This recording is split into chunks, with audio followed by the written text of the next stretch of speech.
À partir du moment où vous avez décidé de faire votre Aliyah, l'État d'Israël met à votre disposition toute une série de facilités.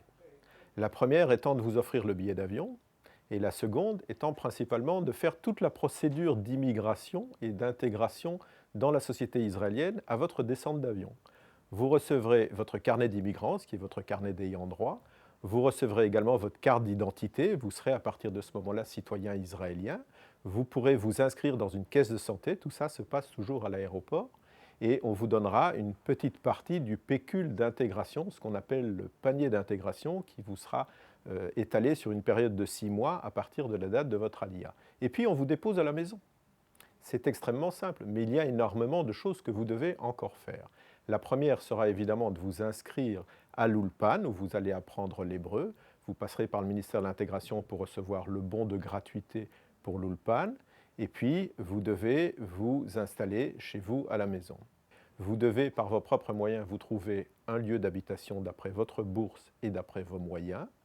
Et vous devez, si vous le souhaitez, acheter un bien sur lequel vous pourrez avoir des réductions d'imposition à l'achat, ou vous pourrez louer un appartement. Ici, il n'y a aucune aide qui vous est accordée.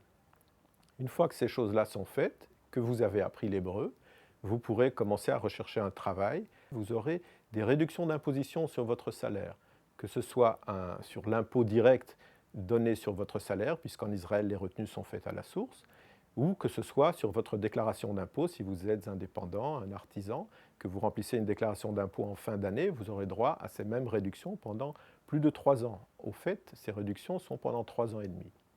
De plus, vous avez également la dispense d'imposition sur tous les revenus que vous avez en dehors d'Israël, quelles que soient les origines de ces revenus.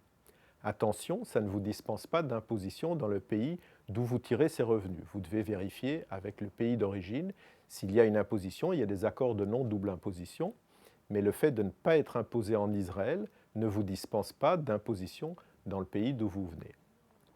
Voilà, vous êtes devenu un citoyen à part entière. J'ai oublié de vous dire que votre couverture médicale est assurée pendant une année. Vous ne devrez pas cotiser uniquement si vous ne travaillez pas. Si vous travaillez, vous serez obligé de cotiser à la couverture médicale. Bienvenue en Israël.